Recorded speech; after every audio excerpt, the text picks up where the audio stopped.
तो हम लगातार बने हुए इस वक्त की बड़ी खबर पर, जो किसान आंदोलन को लेकर है। 8 दिन हो चुके हैं किसान आंदोलन के और आज किसान बातचीत की टेबल पर सरकार के सामने बैठे हैं। शिकायतों का मसौदा दे दिया और लंच ब्रेक के बाद एक बार फिर ये बैठक शुरू हो गई है। 12:30 के करीब ये बैठक शुरू हुई थी। किसानों के सवालों का जवाब देगी सरकार, लेकिन इस बीच आपको ये भी बता दें कि सवाल फिर यही है कि आखिर कैसे बातचीत का रास्ता निकलेगा, क्योंकि लगता नहीं सरकार कानून वापस लेगी। अभी तक ऐसे कोई संकेत नहीं और किसान भी अपनी मांग पर अड़े हुए हैं। हिमांशु मिश्रा मौजूद है हमारे साथ। हिमांशु, अपडेट कोई बैठक के बाद?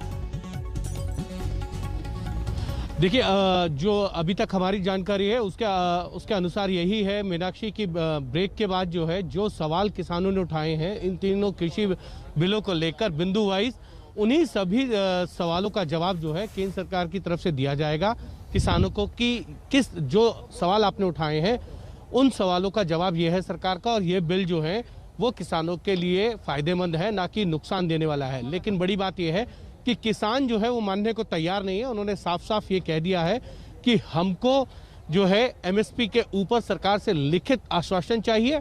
साथ ही साथ वो ये कह रहे हैं कि कुछ संगठनों का ये भी कहना है कि इन किसान बिलों को जो है वापस किया जाना चाहिए और उसके बाद एमएसपी को लेकर एक नया कानून लेकर आए सरकार की एमएसपी जो है वो जारी रहेगी अनाज मंडियों के अंदर भी, और अगर मंडी के बाहर भी किसान जो है अपनी फसल को बेचता है। लेकिन बड़ी बात यह है कि ना इधर से सरकार टस से मस होना चाहती है, ना किसान टस से मस होना चाहते हैं। लेकिन ये एक अच्छी बात है कि दोनों तरफ से अपनी अपनी बातों को रखा जा रहा है। अब देखते हैं कि कौन किसको जो है ज्यादा अच्छे से कन्विंस कर पाता है। जी हिमांशु, एक सवाल ये भी उठता है कि सितंबर में कानून पास हुआ, तब से अब तक 4 महीने का ये समय हो गया, जिसमें सरकार के सभी बड़े मंत्री, खुद इनफैक्ट प्रधानमंत्री तक ये कह चुके हैं कि ये किसानों का नुकसान नहीं है, हित होगा। लेकिन अगर किसान दिल्ली तक आ गए, दिल्ली को घेर लिया, इससे साफ है कि किसान भी खाली हाथ जाने को तो तैयार नहीं है। सरकार को उसे कुछ ना कुछ तो देना पड़ेगा समझाने के लिए, समझाने बुझाने के लिए। तो कहां से वो कदम दोनों पक्ष पीछे खींचेंगे, कहां वो गुंजाइश बनती है? कुछ समझ पा रहे हैं आप अभी जब इस बैठक को कवर कर रहे हैं? देखिए मीनाक्षी, बिल्कुल, क्योंकि एक चीज तो है सरकार की तरफ से एमएसपी को लेकर ये हो सकता है कि एमएसपी को लेकर सरकार की तरफ से, मैं सुबह से एक बात कह रहा हूं कि लिखित आश्वासन जो है आ सकता है, क्योंकि एमएसपी जो है वो एक एग्जीक्यूटिव ऑर्डर से पास किया हुआ है। अगर एमएसपी किसी भी फसल पर बढ़ाई जाती है तो कैबिनेट से अप्रूव होती है, उसके लिए पार्लियामेंट में जाने के लिए कोई भी जरूरत नहीं होती किसी भी तरीके की संशोधन या बिल को पास करने की। लेकिन एमएसपी पर सरकार की तरफ से अगर लिखित आश्वासन आ जाएगा तो मुझे लगता है 60 से 70% जो किसानों की मांग है वो पूरी हो जाएगी। लेकिन आज जो किसानों ने एक ड्राफ्ट दिया है अलग अलग विषयों के ऊपर, उसके अंदर जो है प्रदूषण से संबंधित जो बिल कैबिनेट में पास हुआ है उस पर भी उन्होंने आपत्ति जताई है। उन्होंने बिजली से संबंधित बिल को लेकर भी आपत्ति जताई है। यानी कि इन 3 कृषि बिलों के अलावा भी उन्होंने सरकार के कुछ फैसलों को लेकर आपत्ति दर्ज कराई है। उन सभी का जवाब जो है सरकार की तरफ से दिया जाएगा। लेकिन क्या किसान सरकार के जवाब से संतुष्ट होंगे या नहीं होंगे? क्या एक और बैठक होगी? क्या फिर से नए दौर की शुरुआत होगी? लेकिन इतना तय है कि किसानों ने पिछली ही बैठक के अंदर ये साफ कह दिया था कि जब तक उनकी मांगों को नहीं माना जाएगा, जब तक कोई कंक्रीट फैसला नहीं हो जाएगा, तब तक आंदोलन जारी रहेगा और सरकार के साथ बातचीत। तो हम लगातार इस बड़ी खबर पर बने हुए हैं। किसान आंदोलन के बीच बातचीत का रास्ता खुल रहा है और टेबल पर सरकार और किसान इस वक्त मौजूद हैं। हालांकि ये आज चौथी बैठक है, इससे पहले 3 दौर की बैठकों में कुछ खास नहीं हुआ, लेकिन फिर भी ऐसी संभावनाएं हैं कि बातचीत का ये दौर अभी अगली बैठकों तक भी जाएगा, क्योंकि मामला बेहद पेचीदा है और अभी दोनों पक्ष एक दूसरे को सुन रहे हैं। फौरन लौटेंगे। कोरोना की वैक्सीन का इंतजार कर रहे देश को नई उम्मीद बंधी है। एम्स के निदेशक डॉक्टर रणदीप गुलेरिया ने बताया कि भारत में वैक्सीन का ट्रायल अंतिम चरण में है। इस महीने के आखिर या फिर अगले महीने की शुरुआत में आप इस्तेमाल इसे कर पाएंगे। इसे लेकर यह कहा गया कि अभी इमरजेंसी इस्तेमाल को ही इजाजत मिलेगी। डॉक्टर गुलेरिया के मुताबिक नियामक संस्था की तरफ से मंजूरी के बाद आम लोगों को वैक्सीन की सुविधा मिल सकती है।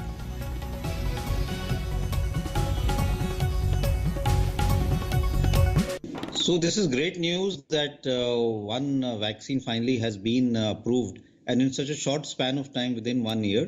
This is a big boost to all the vaccine manufacturers that the vaccine are being now approved and have a good chance of being available. In India, we have now vaccines which are in their final phase 3 trial, and both the Serum Institute of India and the Bharat Biotech vaccines are in their phase 3 trial. So we are very hopeful that by the end of this month or by early next month, we should get the emergency use authorization from the Indian regulatory authorities to start giving the vaccine to the public. And along with that, we will have our plan in place to distribute the vaccine to those who are to be given as the first priority. तो जहां doctor Guleria उम्मीद जगा रहे हैं कि नए साल से पहले या उसकी शुरुआत में भारत में कोरोना का टीका लगना शुरू हो जाएगा, वहीं ब्रिटेन में अगले कुछ दिनों में वहां तैयार हुई अब तक की सबसे प्रामाणिक वैक्सीन देने की शुरुआत हो जाएगी। अमेरिकी कंपनी फाइजर और जर्मन कंपनी बायोएनटेक ने रिकॉर्ड 10 महीने में यह वैक्सीन तैयार की है।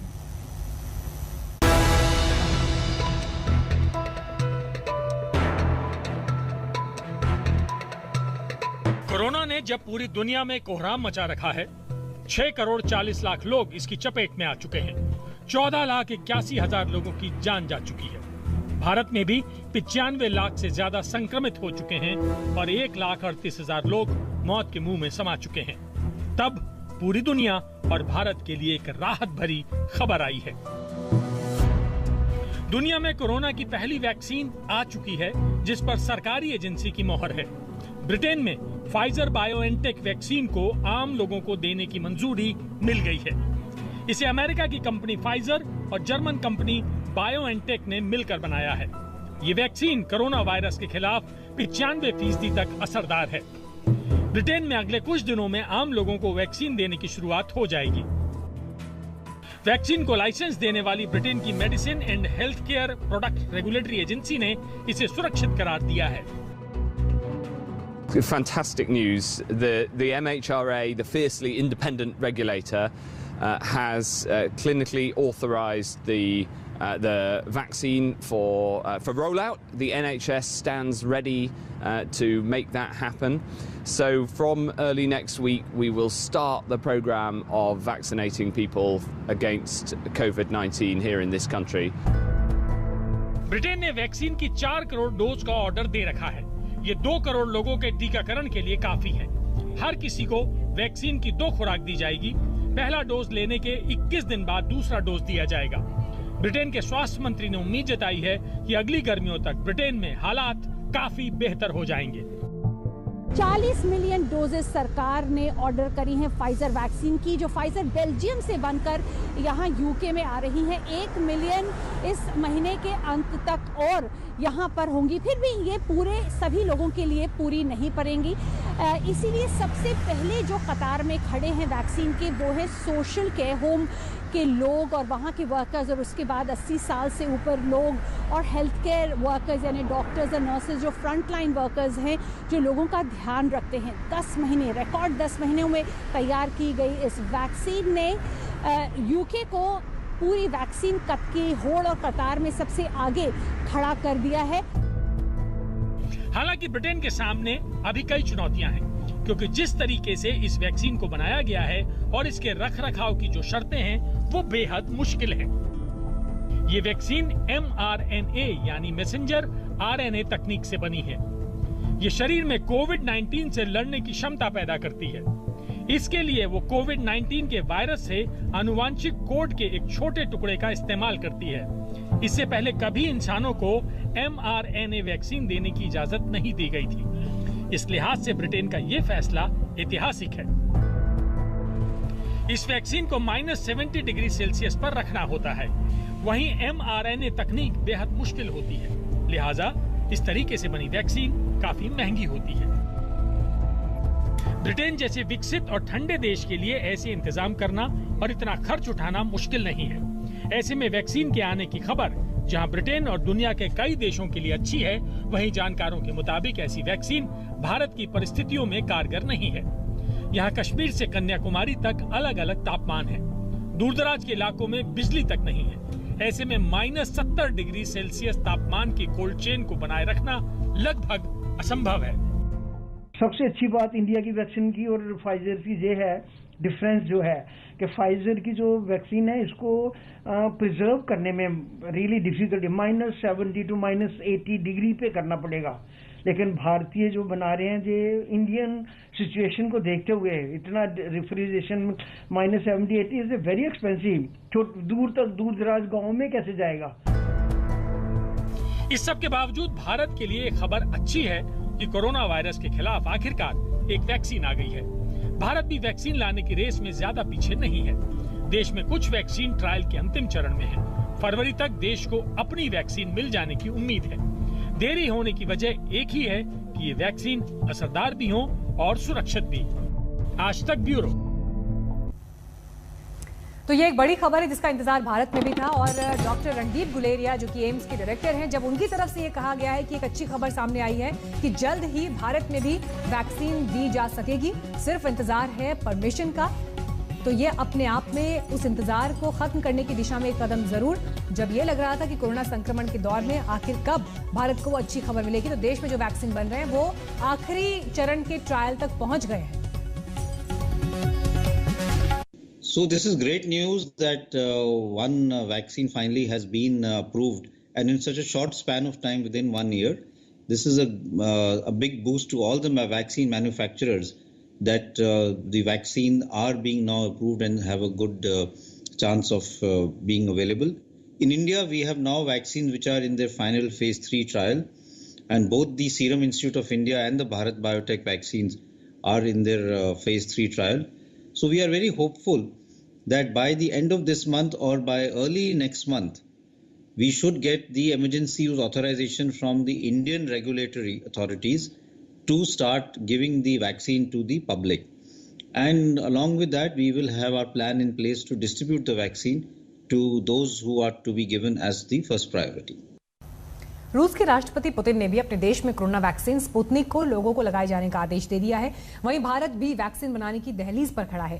पुणे के सीरम इंस्टीट्यूट में बन रही वैक्सीन के 3 चरणों का ट्रायल पूरा हो चुका है। मंजूरी के लिए अब बस इंतजार है।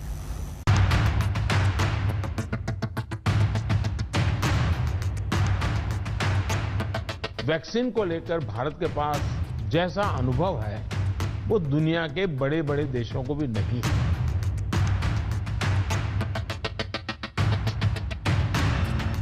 भारत जो भी वैक्सीन अपने नागरिकों को देगा वो हर वैज्ञानिक कसौटी पर खरी होगी। ब्रिटेन ने जहां सार्वजनिक तौर पर टीकाकरण के लिए वैक्सीन को मंजूरी दे दी है, वहीं भारत में भी वैक्सीन जल्द आने के आसार हैं। सारी कवायद पर प्रधानमंत्री नरेंद्र मोदी की नजर है। इस मोर्चे पर खुद पीएम मोदी खड़े हैं और वैक्सीन बनने से लेकर उसे लोगों को दिए जाने की पूरी योजना उनकी देखरेख में तैयार हो रही है। शनिवार को खुद प्रधानमंत्री नरेंद्र मोदी ने 3 शहरों में उन 3 संस्थानों का तूफानी दौरा किया जहां वैक्सीन पर काम तेजी से चल रहा है। सबसे पहले प्रधानमंत्री नरेंद्र मोदी अहमदाबाद के जाइडस बायोटेक पार्क पहुंचे थे। यहां पीएम मोदी ने पीपीई किट पहनकर लैब का दौरा किया। इसके बाद पीएम मोदी हैदराबाद पहुंचे। यहां भारत बायोटेक वैक्सीन बनाने में जुटी है और पीएम मोदी ने वैक्सीन पर चल रहे काम का जायजा लिया। आखिर में पीएम मोदी पुणे के सीरम इंस्टीट्यूट ऑफ इंडिया पहुंचे। यहां उन्होंने जाना कि वैक्सीन का ट्रायल कितना कारगर हुआ है और वो टीकाकरण के लिए कब तक तैयार हो जाएगी। दरअसल अहमदाबाद में जाइडस कैडिला ज़ाइकोव डी नाम की वैक्सीन बना रही है। ये पूरी तरह से देसी है, जिसके 2 चरण का ट्रायल हो चुका है। वहीं हैदराबाद में भारत बायोटेक आईसीएमआर के साथ मिलकर कोवैक्सीन नाम की कोरोना वैक्सीन बना रही है। एम्स सहित 25 अस्पतालों में इस वैक्सीन का 3रे फेज का ट्रायल चल रहा है। मगर वैक्सीन की रेस में सबसे आगे है पुणे में बन रही कोविशील्ड वैक्सीन। इसे serum institute, British pharma company AstraZeneca और ऑक्सफोर्ड यूनिवर्सिटी के साथ मिलकर बना रही है। ये वैक्सीन देश में सबसे आगे है। इसके 3रे फेज का ट्रायल भी हो चुका है। वहीं इसे 60 से 70% तक कारगर बताया गया है। इस वैक्सीन को बस मंजूरी का इंतजार है। हो सके उतना जल्दी। मुख्यमंत्रियों के साथ कोरोना पर हुई बैठक में प्रधानमंत्री मोदी ने भरोसा दिया था कि कोरोना वैक्सीन को सभी कसौटियों पर खरा उतरने के बाद ही लोगों को दिया जाएगा। कौन सी वैक्सीन कितनी कीमत में आएगी ये भी तय नहीं है। मूल भारतीय वैक्सीन अभी 2 मैदान में आगे हैं, लेकिन बाहर के साथ मिलकर के हमारे लोग काम कर रहे हैं। दुनिया में जो वैक्सीन बन रही है वे भी मैन्युफैक्चरिंग के लिए भारत को के लोगों के साथ ही बात कर रहे हैं, कंपनियों के साथ। लेकिन इन सारे विषयों में हम जानते हैं कि 20 साल से मान लीजिए कोई दवाई पॉपुलर हुई है, 20 साल से लाखों लोग उसका उपयोग कर रहे हैं, लेकिन कुछ लोगों को उसका रिएक्शन आता है, आज भी आता है, 20 साल के बाद भी आता है। तो ऐसा इसमें भी संभव है। निर्णय वैज्ञानिक तराजू पर ही तोला जाना चाहिए। कुछ भी जो आप आधिकारिक रूप से देश के स्वास्थ्य मंत्री भी आज तक से खास बातचीत में उम्मीद जता चुके हैं कि अगले साल की पहली तिमाही में लोगों के लिए कोरोना वैक्सीन उपलब्ध हो जाएगी। सरकार ने सितंबर तक 20 से 25 करोड़ लोगों के टीकाकरण का लक्ष्य रखा है। हमारा अभी अनुमान है कि जो पहले 3 महीने हैं 2021 के, इन महीनों में हमारे को कभी भी वैक्सीन जो है मिलना प्रारंभ हो जाएगी। नंबर 1 बात। दूसरी बात यह है कि हमारा टारगेट है कि लगभग जुलाई के महीने तक हम देश में 20-25 करोड़, और अगर मैं और 1-2 महीना ऐड कर दूं उसमें अगस्त सितंबर कर दूं तो 25 से 30 करोड़ तक लोगों को हम देश में एक सेफ इफेक्टिव वैक्सीन, जो हमने हमारे अपनी सब तरह की संतुष्टि करके, ट्रायल्स करके, वैलिडेशन करके, उसके सारे जैसे अप्रूवल्स देके उसको हमने देश के लिए उपलब्ध करा दिया होगा, वो हम लगा पाएंगे। हालांकि ये शुरुआती 20-25 करोड़ लोग कौन होंगे जिन्हें टीका दिया जाएगा, ये तय होना बाकी है। वहीं टीके को एक शहर से दूसरे शहर और गांव-गांव तक ले जाना बड़ी चुनौती है। देसी वैक्सीन 2 से 8 डिग्री तापमान पर सुरक्षित रखी जा सकती है। इस कोल्ड चेन को बनाए रखने के साथ ही उसे करोड़ों लोगों तक पहुंचाना आसान नहीं होगा। अंजना ओम कश्यप के साथ आज तक ब्यूरो।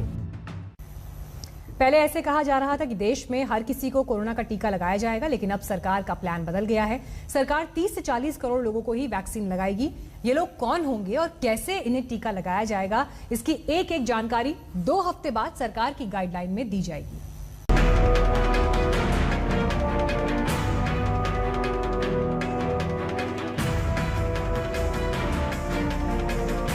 साथियों, कोरोना की वैक्सीन जब भी आएगी वो जल्द से जल्द प्रत्येक भारतीय तक कैसे पहुंचे, इसके लिए भी सरकार की तैयारी जारी है। प्रधानमंत्री नरेंद्र मोदी ने भले ही हर भारतीय तक कोरोना वैक्सीन पहुंचाने की बात कही थी, लेकिन सरकार अब 135 करोड़ भारतीयों को टीका लगाने की बात को खारिज कर रही है। पूरे देश के टीकाकरण की बात सरकार ने कभी नहीं की है। I just wanted to make that clear. मैं बार बार ये कहता हूँ कि इस प्रकार के जो साइंटिफिक विषय होते हैं, साइंस से संबंधित विषय होते हैं, उस पर जब हम चर्चा करते हैं तो ये बेहतर होता यदि हम पहले इस तरह की जो तथ्यात्मक जानकारी है, फैक्चुअल इंफॉर्मेशन, उसको हासिल कर लें, उसके बाद फिर विश्लेषण करें। तो पूरे देश के टीकाकरण की बात कभी नहीं कही गई। जिस तथ्य की बात स्वास्थ्य सचिव कर रहे हैं, उसके मुताबिक सरकार चरणबद्ध तरीके से लोगों का टीकाकरण करेगी। इसमें 30 से 40 करोड़ लोगों को ही वैक्सीन दी जाएगी। सबसे पहले स्वास्थ्य कर्मियों और बुजुर्गों को टीका लगाया जाएगा, उसके बाद दूसरे वर्ग को टीका लगाया जाएगा और देखा जाएगा कि संक्रमण का प्रसार किस हद तक रुका। अगर कोरोना की चेन टूट गई तो पूरी आबादी को वैक्सीन लगाने की जरूरत नहीं पड़ेगी। सरकार की इस तैयारी से एक बड़ा संदेश ये निकल कर आता है कि अगर वैक्सीन आ गई तो उसे लगवाने के लिए अफरा तफरी की जरूरत नहीं। हो सकता है आपको टीका लगवाने की जरूरत ना पड़े। वैसे सरकार की माने तो अगले 2 हफ्ते में सब कुछ साफ हो जाएगा, जब टीकाकरण को लेकर उसकी गाइडलाइन सामने आ जाएगी। आज तक ब्यूरो। इसी के साथ इस खास प्रोग्राम में इतना ही। नमस्कार, मैं हूं अंजना ओम कश्यप। हमें उम्मीद है ये वीडियो आपको पसंद आया होगा। लेटेस्ट खबरों के लिए यूं ही देखते रहिए आज तक, और इस वीडियो के पसंद आने पर लाइक, शेयर एंड सब्सक्राइब करना ना भूलें।